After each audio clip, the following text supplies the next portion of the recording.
ಭಾರತೀಯ ಜನತಾ ಪಾರ್ಟಿಯನ್ನ ರಾಜೀನಾಮೆ ಕೊಟ್ಟು ಕಾಂಗ್ರೆಸ್ ಪಾರ್ಟಿ ಜಾಯಿನ್ ಆದಂತ ಸಂದರ್ಭದಲ್ಲಿ ಅಲ್ಲಿಂದ ಇಲ್ಲಿವರೆಗೆ ಕಳೆದ 8-9 ತಿಂಗಳಿಂದ ಕರ್ನಾಟಕದ ರಾಜ್ಯದ ಭಾರತೀಯ ಜನತಾ ಪಾರ್ಟಿ ಕಾರ್ಯಕರ್ತರಿರ್ಬೋದು, ರಾಜ್ಯದಲ್ಲಿರುವಂತಹ ಶಾಸಕರು, ಮಾಜಿ ಶಾಸಕರು ಮತ್ತು ಇನ್ನಿತರ ಮುಖಂಡರು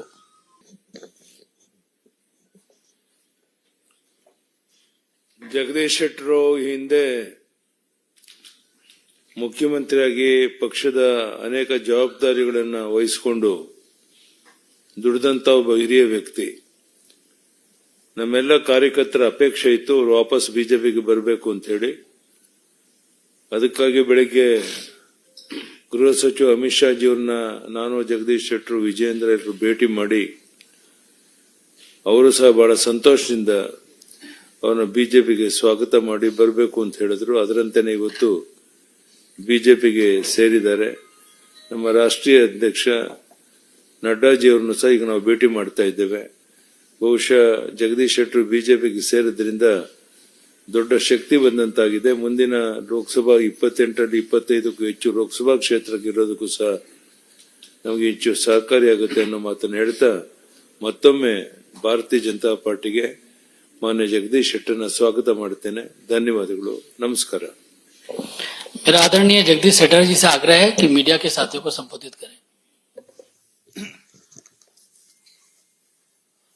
ಭಾರತೀಯ ಜನತಾ ಪಾರ್ಟಿಯ ರಾಷ್ಟ್ರೀಯ ನಾಯಕರಾದಂತಹ ಭೂಪೇಂದ್ರ ಯಾದವ್ ಜಿ ಅವರೇ,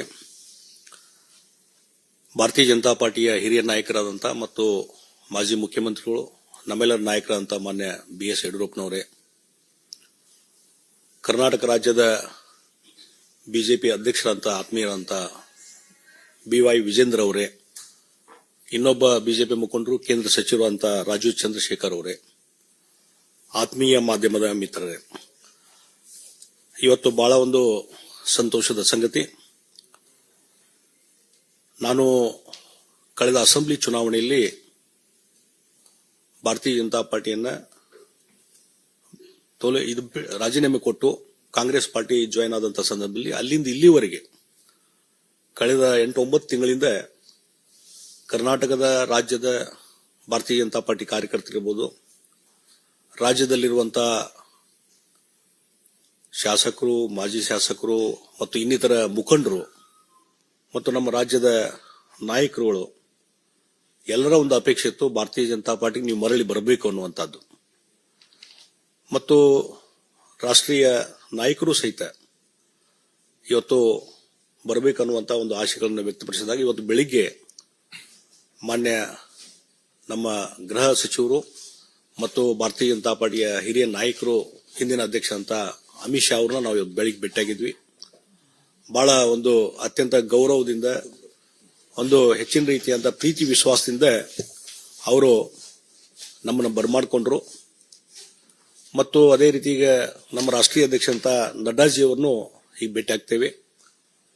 ಮತ್ತು ಈಗಾಗಲೇ ನಾನು ಭಾರತೀಯ ಜನತಾ ಪಾರ್ಟಿಗೆ ಮತ್ತೆ ಪುನರ್ ಇವತ್ತು ಇಲ್ಲಿ ಸೇರ್ಪಡೆ ಆಗ್ತಾ ಇರುವುದು ನನಗೆ ಒಂದು ಸಂತೋಷದ ಸಂಗತಿ. ಮತ್ತು ಬಹಳ ಮುಖ್ಯವಾಗಿ ನಾನೇನು ವಿಧಾನ ಪರಿಷತ್ತಿನ ಸದಸ್ಯನಾಗಿ ಕೆಲಸ ಮಾಡ್ತಾ ಇದ್ದೇನೆ, ಅದು ಕಾಂಗ್ರೆಸ್ ಪಕ್ಷದ ವಿಧಾನ ಪರಿಷತ್ತಿನ ಸದಸ್ಯನಾಗಿ ಕೆಲಸ ಮಾಡ್ತಾ ಇದ್ದೇನೆ. ಆ ಹಿನ್ನೆಲೆಯಲ್ಲಿ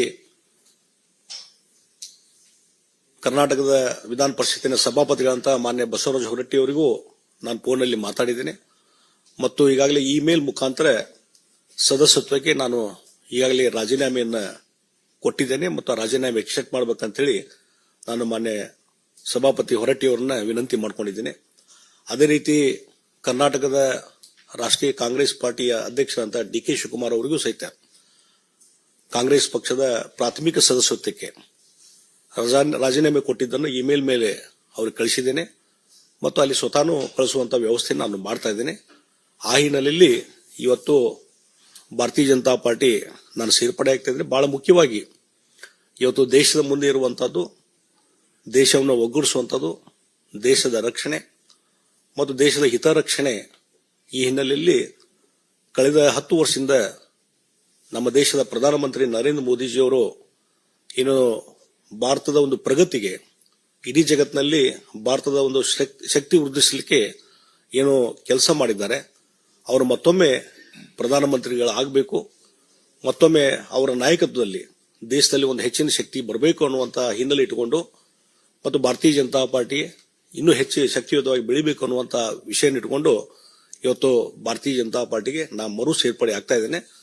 ಹೀಗಾಗಿ ಇದರಿಂದ ಬಹಳ ಒಂದು ದೊಡ್ಡದಂತಹ ಸಂಖ್ಯೆಯಲ್ಲಿ ಇವತ್ತು ಕಾರ್ಯಕರ್ತರ ಒಂದು ಏನು ಪಡೆ ಇದೆ, ಅವರೆಲ್ಲರ ಒಂದು ಇಚ್ಛೆ ಆ ಹಿನ್ನೆಲೆಯಲ್ಲಿ ಇವತ್ತು ಸೇರ್ಪಡೆ ಆಗುವಂತ ಕೆಲಸವನ್ನು ನಾನು ಮಾಡ್ತಾ ಇದ್ದೇನೆ ಮತ್ತು ಪಕ್ಷಕ್ಕೆ ನಿಷ್ಠವಾಗಿ ಕೆಲಸವನ್ನು ಮುಂದುವರಿಸ್ತೀನಿ ಅನ್ನುವಂಥ ಮಾತನ್ನ ಈ ಸಂದರ್ಭದಲ್ಲಿ ನಾ ಹೇಳಬಯಸ್ತಾ ಇದ್ದೇನೆ. ಮತ್ತು regarding I am rejoining the Bharatiya Janata Party and Bharatiya Janata Party earlier has given lot of responsibility on me, and because of some other issues, I went to the National Congress Party. And one thing, after that event, last 8-9 months, there is a lot of discussion in the Bharatiya Janata Party. Even Karnataka BJP leaders and workers from the ground level, everybody in so many occasions when they were meeting me in Karnataka, everybody asking, you come back to the BJP, you come back to the BJP.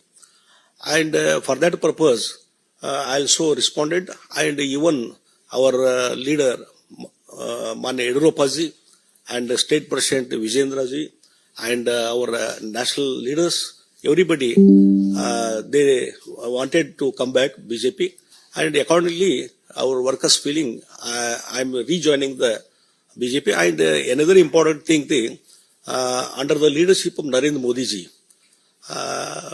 last 10 years, where the Honorable Narendra Modi ji as a Prime Minister did lot of things for the strength of the India, and in a world international level, India has become a very powerful country under the leadership of Narendra Modi ji.